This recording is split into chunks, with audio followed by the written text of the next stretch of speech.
पढ़ाया जा रहा है उसमें भारत और समकालीन विश्व जो आपकी बुक है उसका दूसरा अध्याय चल रहा था, यूरोप में समाजवाद एवं रूसी क्रांति। इसका एक पार्ट आप पढ़ चुके हैं। पिछला वीडियो जो था इसी का आधा हिस्सा था और ये जो है ये पार्ट 2 हो जाएगा।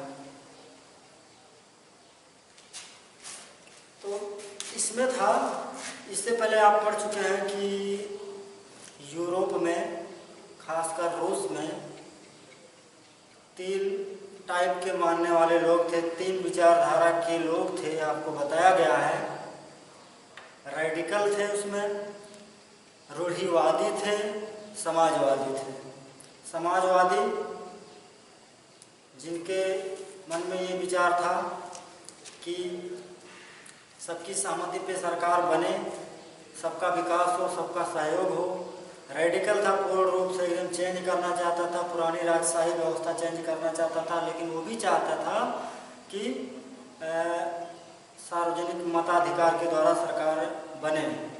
लेकिन जो रूढ़िवादी था यानी कि जो परंपरावादी था, ये तो ये चाहता था कि बस व्यवस्था में कोई बदलाव ना हो, जो जैसे चल रहा है वैसे चले, अतीत के साथ कोई छेड़खानी ना किया जाए और यदि परिवर्तन किया भी जाए तो बहुत धीरे धीरे परिवर्तन किया जाए।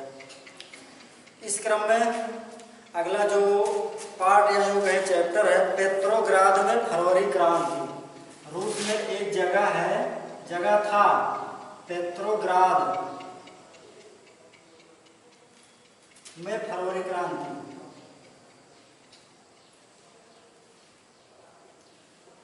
देखिए, जो मानव जीवन है, मनुष्य का जो आज का प्रेजेंट टाइम का जो स्तर है वो ऐसे नहीं था कि एक दिन में मनुष्य धरती पे उत्पन्न हुआ और बस गाड़ी बन गई, अच्छे कपड़े बन गए, विद्यालय बन गए, जहाजें बन गई, ऐसा नहीं है।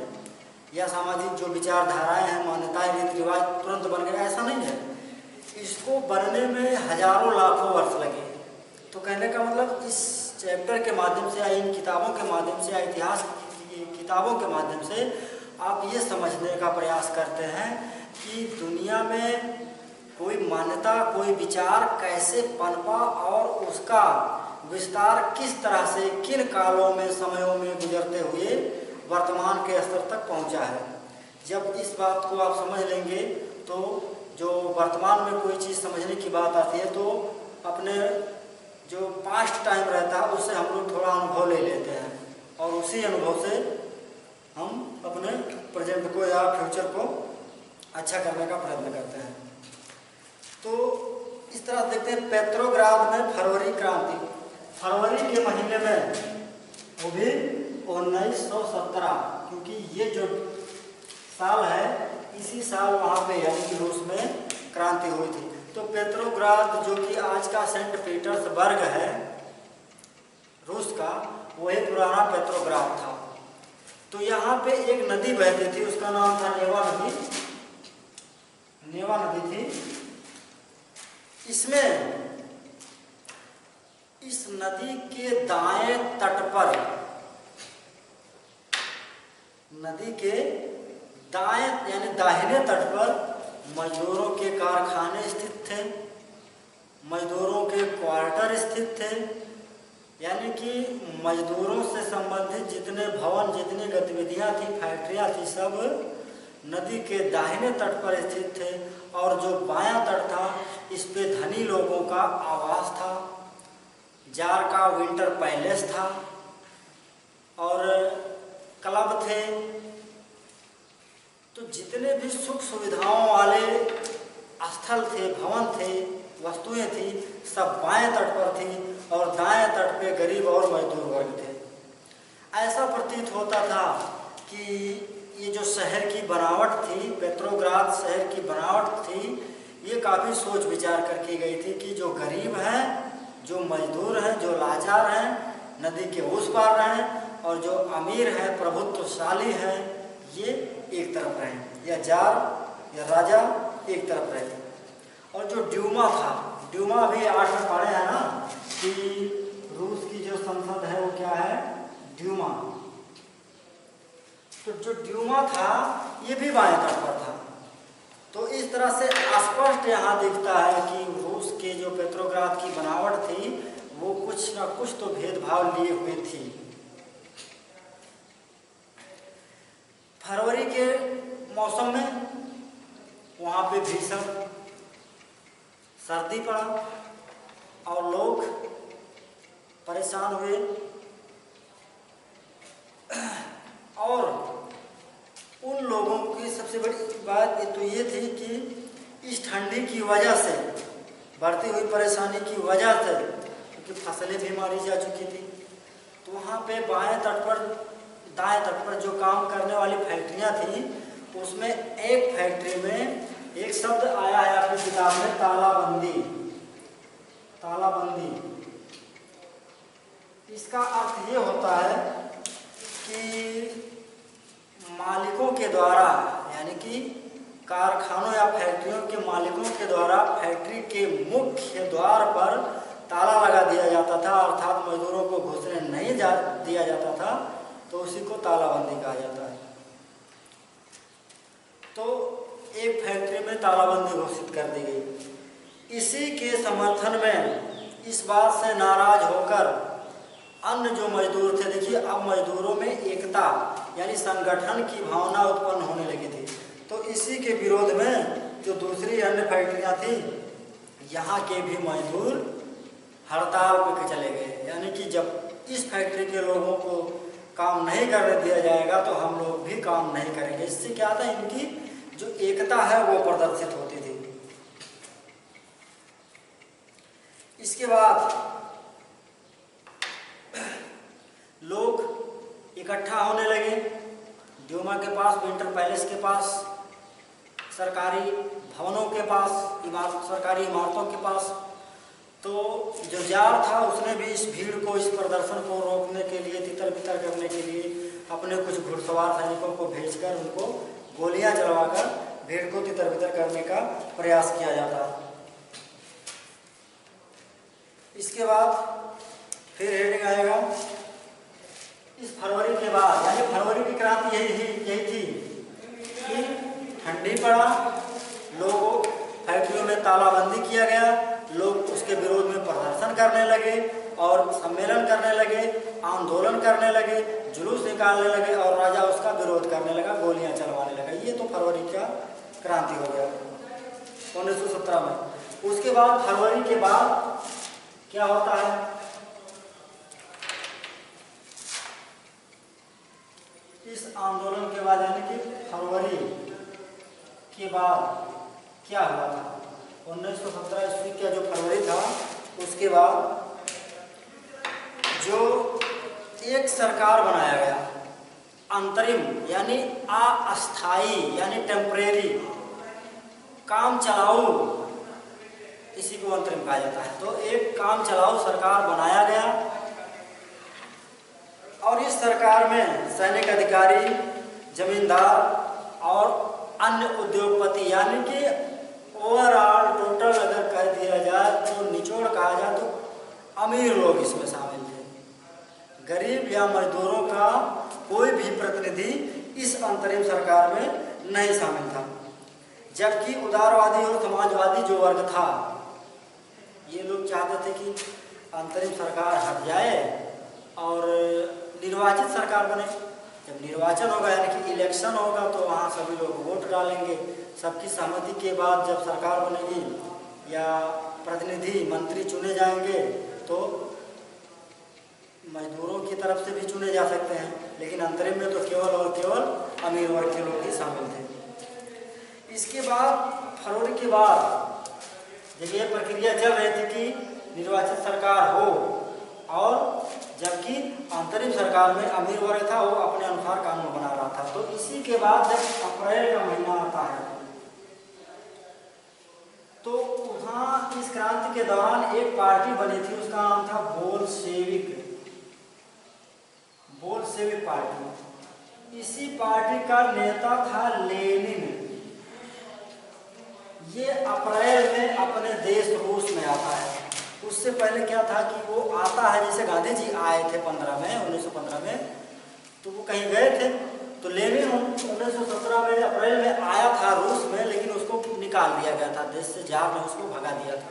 तो जब क्रांति की ज्वाला जब बढ़ती देखता है, वो जब समझ लेता है कि मेरे आने का अनुकूल समय हो गया, तो वो यहाँ आ जाता है।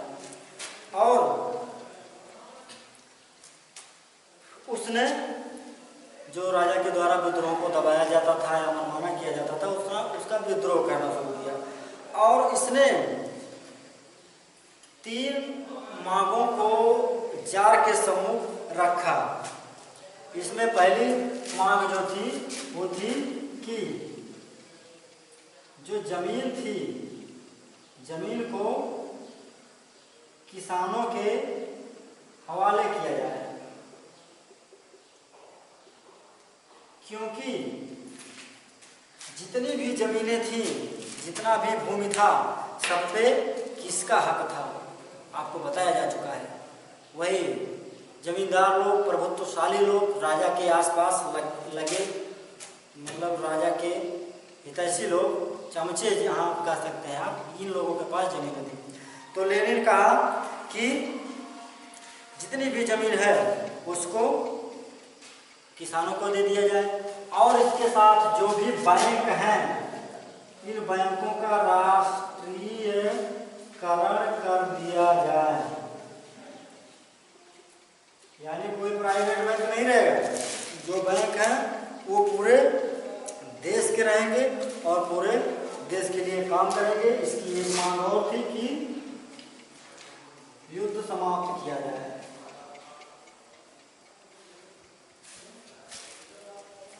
जितनी जमीन है किसानों को दिया जाए, बैंकों का राष्ट्रीयकरण किया जाए, युद्ध को समाप्त किया जाए। जब ये सब हो जाएगा तो पूरी तरह से शांति व्यवस्था स्थापित हो जाएगी। ये लेनिन चाहता था। उसकी इस मांग को इतिहास में, विश्व वाले इतिहास में बोला जाता है अप्रैल थीसिस के नाम से जाना जाता है। ये नहीं आपका आएगा, ये आ सकता है। इसके बाद आगे बढ़ते हैं।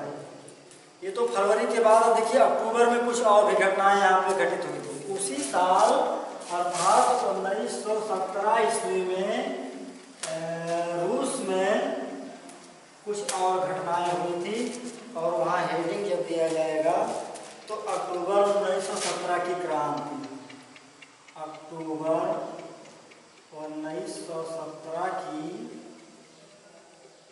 क्रांति। 1917 में अक्टूबर में कौन सी क्रांति, कैसे, मतलब रूस में किस तरह से हुआ था।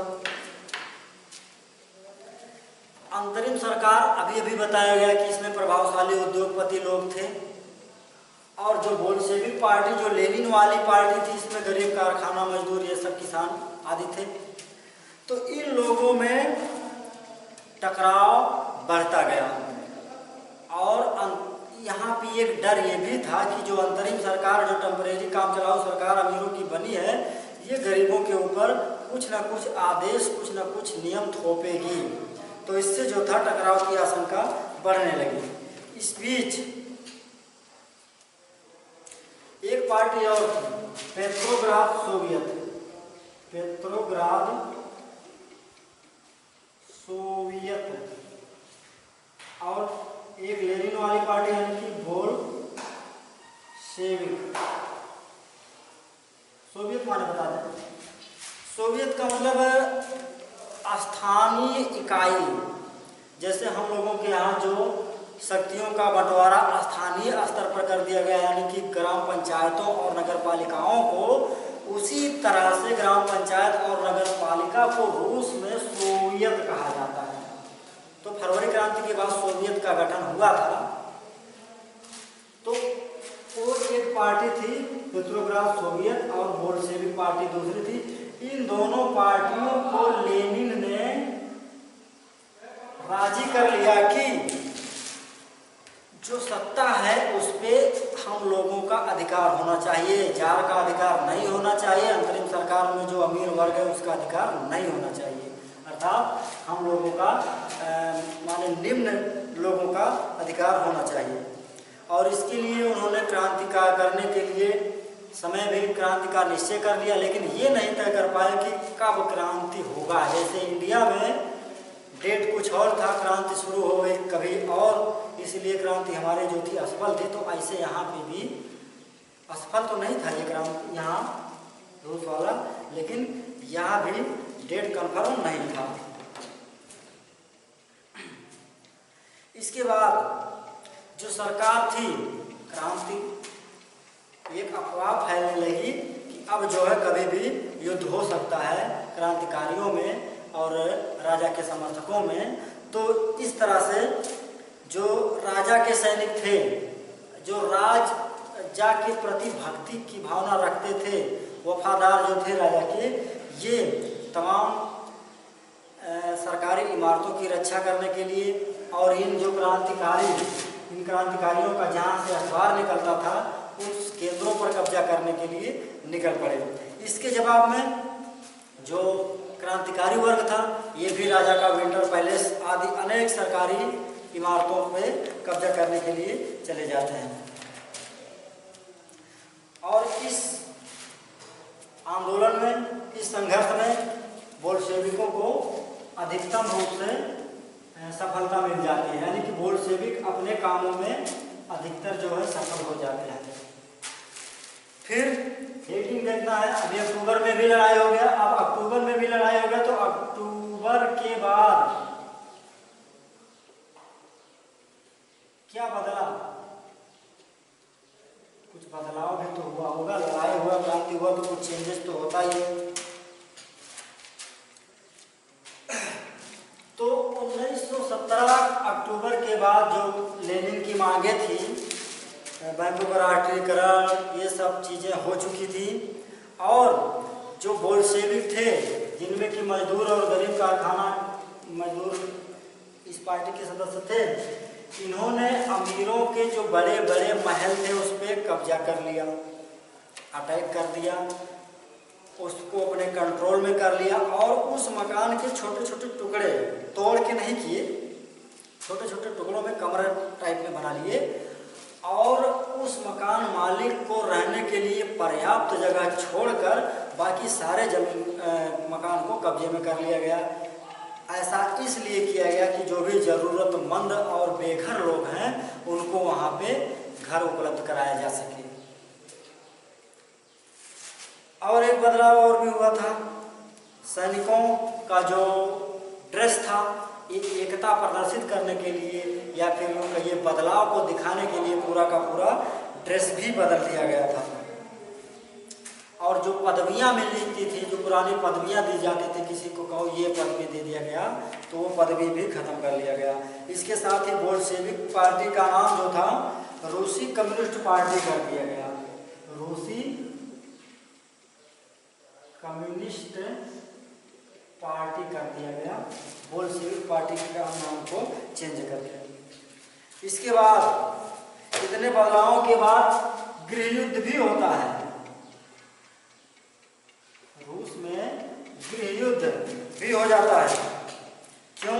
क्योंकि जब बोल्शेविकों की सत्ता स्थापित हो गई तो उन्होंने कहा जमीनों को अब किसानों में बांट दिया जाए। जब जमीनों को किसानों में बांट दिया जाए तो जो सेना थी, देश की जो सेना थी, ये भी किसानों के घर के ही लोग थे, किसानों के परिवार से ही सैनिक थे। तो वो लोग जमीन को प्राप्त करने के लिए सेना को छोड़कर भागने लगे, अपने गांव में जाने लगे। इस तरह से सेना, उदारवादियों और राजा के समर्थकों के बीच भी आपस में गृह युद्ध हो जाता है। फिर बच्चों एक हेडिंग और, समाजवादी समाज का निर्माण। समाजवादी समाज का निर्माण, समाजवाद का मतलब ऐसी व्यवस्था जो किसी भी व्यक्ति के पास ज़्यादा से ज़्यादा धन ना इकट्ठा हो पाए, सब मिल के रहें, सभी वस्तुओं पर सबका अधिकार हो। ये तो यहाँ पे पता आपको ये भी बताया गया कि किस तरह से ज़मीनों को सब में बांट दिया गया, अमीरों से ज़मीनें ले ली गई और छोटे लोगों में बांट दी गई। और ये भी व्यवस्था लागू की गई कि कुछ लोग जो है सामूहिक रूप से खेती करें। सामूहिक रूप से खेती करेंगे तो जो जिस अनुपात में योगदान लगाएगा, लागत लगाएगा, उसी अनुपात में उसको लाभ दे दिया जाएगा। इसके अलावा इन्होंने अपने विकास कार्यों को करने के लिए 5-5 सालों की योजना बनाने का काम किया है। यानी 5 साल में हमको ये चीज कर लेना है, इतना चीज हमको 5 सालों में पा जाना है। आपके संविधान में, आपके देश के संविधान में ये पंचवर्षीय योजना वाला सिस्टम वहीं से ले लिया गया। तो जल्दी जल्दी एक हेडिंग लास्ट आपको बतानी है। लेनिन के बाद, लेनिन बोल्शेविक का मालिक था, बोल्शेविक पार्टी का मालिक था, तो इसके बाद इस पार्टी का जो नेता बना वो था स्टालिन, जोसेफ स्टालिन। इसने 1927-28 के टाइम में, यानी कि 1927-28 के टाइम में रूस में भयानक अकाल, या यूं कहिए अनाज की, खाने पीने की तमाम किल्लतें हुई। तो स्टालिन ने ये किया कि यदि जो छोटे छोटे खेत हैं इनको एक खेत बना दिया जाए, या उस खेत को राजा ले ले, सब काम करें उसमें और खाने भर का सबको दिया जाएगा, और छोटे खेतों को तोड़कर एक बना दिया जाएगा। तो इस तरह से जो छोटे छोटे खेतों को जोड़कर एक बना दिया गया, उसको कोल खोज नाम दिया गया, कोल खोज। इस कोल खोज में सभी लोग काम करें और सबको खाने के लिए केवल मिलेगा। और इसके साथ जो अन्य व्यापारी थे, जैसे कुछ लोग अभी महंगाई बढ़ रही है तो जो कुछ रखे हैं तो उसको दबा के रख लेते हैं, जमाखोरी करने लगते हैं कि थोड़ा थोड़ा बेचेंगे तो ज़्यादा मुनाफा पाएंगे। तो इस तरह से स्टालिन ने इन लोगों को, या ऐसे जमाखोरों के खिलाफ कड़ी कार्रवाई करते हुए उनका सब कुछ जब्त कर लिया, यानी कि जो अनाज आदि थे सबको जब्त कर लिया गया। और एक शब्द और आता है कुलक। रूस में जो संपन्न किसान थे, रूस में जो अमीर किसान थे, उन्हीं अमीर किसानों को, उन्हीं संपन्न किसानों को कुलक कहा जाता था। तो कुलक भी इनके जो उत्पादन था, इनकी जो पैदावार थी, इसको भी स्टालिन ने निश्चित कर दिया कि आप इतने रुपए में बेचोगे। अगर 10 रुपये किलो कह दिया तो 10 रुपये किलो ही बेचोगे, इससे फालतू आप नहीं बेचोगे, आपका नुकसान हो या फिर आपका फायदा हो। तो इतना तो हो गया। और बस बच्चों, बस इतना ही रहेगा। ये चैप्टर जो है एंड मान लिया जाएगा। जो मेन बातें थी आपको बता दी गई। फिर अगले चैप्टर में फिर हम लोग मिलते हैं, नाथसीवाद और हिटलर का उदय। अब आपके नेताजी सुभाष चंद्र बोस के जो मित्र थे हिटलर,